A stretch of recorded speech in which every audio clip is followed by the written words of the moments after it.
Hey there. Thanks so much for watching. I'm Naisha, and I'm thankful that we are talking today. I'm a mom. I've been a mom for almost 7 years. Literally, from filming this video, it will be 7 years next week as my daughter Abigail has birthday coming up. And motherhood, hey, it is a living journey, something that I learn through daily.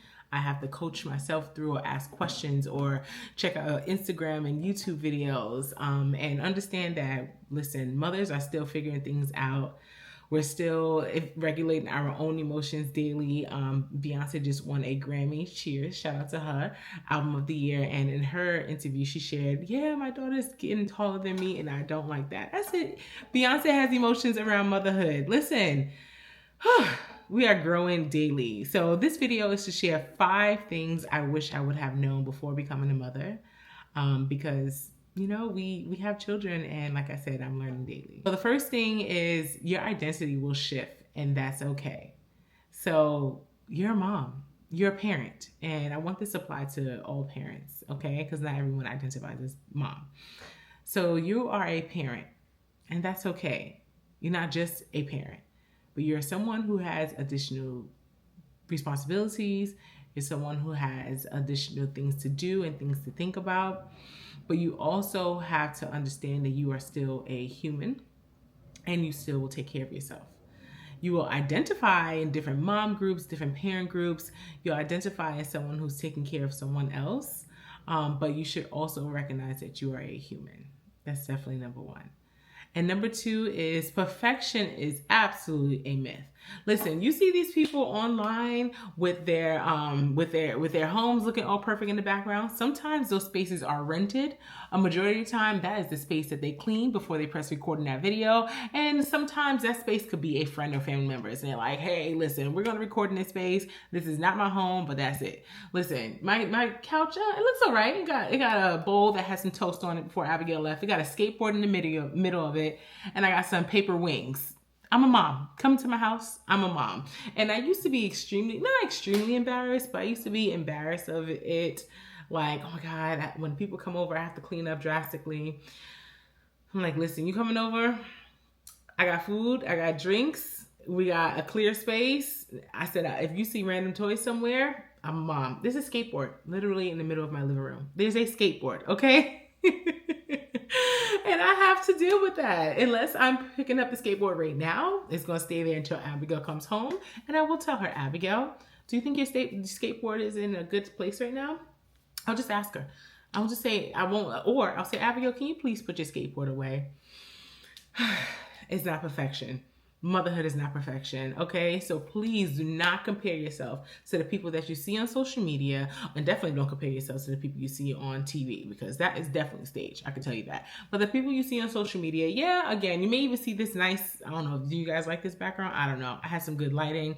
I'm still in recovery. I just had surgery 2 weeks ago. So yeah, boom.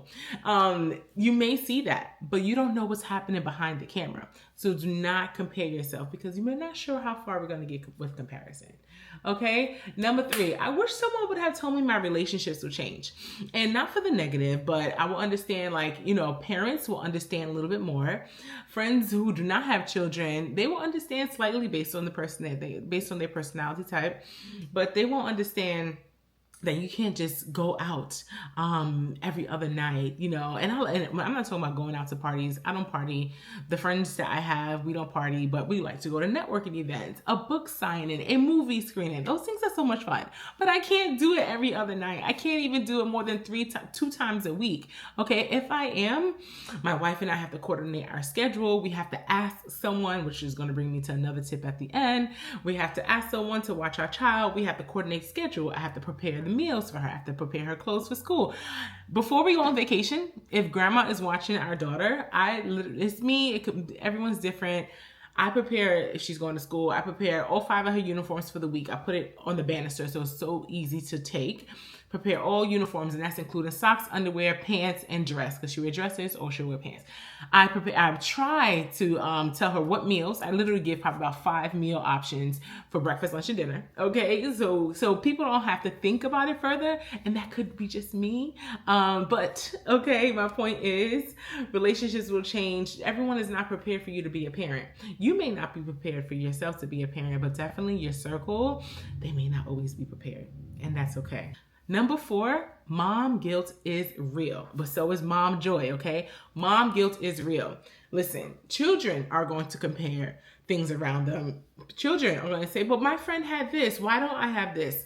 Abigail, her friend's birthday is 3 days before hers. Last year, her friend's mom went to the school and they had like a 30-minute celebration. That's what's allowed at the school. With Abigail, we didn't go. Okay. Also, my wife's birthday is the same day. Abigail and my wife, Sam, they have the same exact birthday. We didn't go. We knew we were going to take Abigail to Cracker Barrel per her request for her birthday. And guess what? We went to Africa for her birthday, okay? So listen, that's what the birthday present was. We didn't immediately think, let's go to the school. But guess what? Abigail came home. Mom, how come you didn't come to the school for my birthday? Jackson's mom came to the classroom for his birthday. I felt guilty. My wife may not. See, Sam and I are different. We approach these things differently. But me, I'm just being honest. I felt guilty. Even like this upcoming birthday, she wants a Nintendo Switch. Abigail has an iPad, okay? An 8th generation iPad that if you were to go purchase right now, it costs probably $500. So she said, these are her 2 good friends. Jamal has a Nintendo Switch. Jackson has a Nintendo Switch. That means I can have a Nintendo Switch. I didn't say nothing. I said, you can go ask your grandmother. Was I feeling guilty about this one? No, not feeling guilty, but she is comparing. Or, she'll bring up different things. Well, why don't you do this? Listen, let me keep it real with you. She says, I don't have a dad. My friend has a dad. I don't feel guilty about this, but it could bring up some different emotions. And truthfully, I tell her, listen, you don't have a dad. You have 2 moms. That's the straight up truth. Legally, that's the truth. Personally, that's the truth. I can't escape it. Okay? So just understand the mom guilt will come. What I could say is you stretching your time in many different ways that you have to accommodate time down to you for you, down to the time for your children. That's where the mom guilt will come from me. I'm like, oh my God, it's now bedtime and I didn't do this with Abigail. Oh my God. So that's definitely what you have to think about, okay? So we all experience mom guilt differently. Some parents feel mom guilt when their children doesn't have the latest sneakers.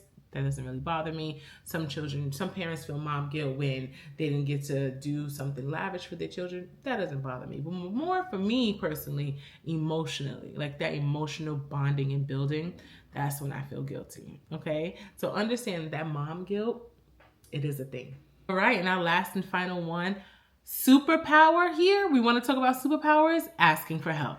Asking for help is a superpower. As I said previously, you're going to have to ask for help when you're a parent. These things you don't think about. Okay, but once you become a parent, they are absolutely real.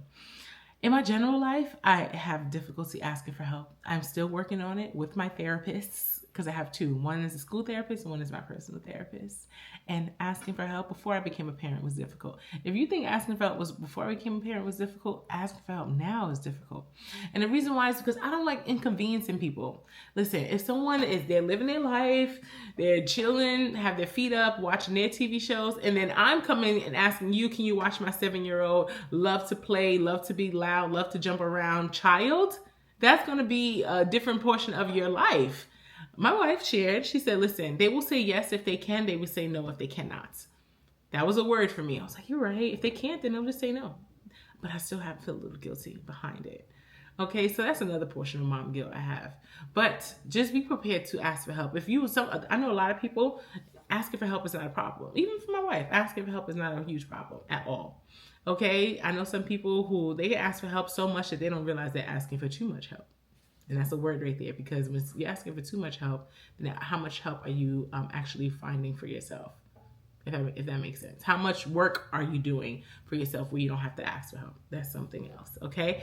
But asking for help is definitely a superpower. So if you want to if you want to drink the superpower juice when you are beginning to become a parent, asking for help should be the first one, because there's certain things that you cannot attend to at all times. There's certain things you can't do. You try and you want to, but you cannot do it all.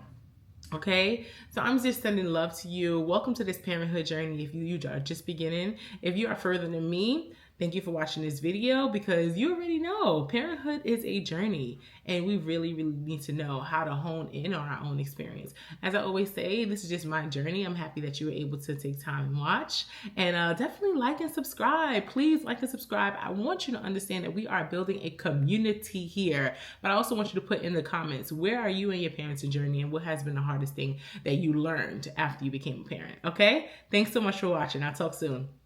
Peace.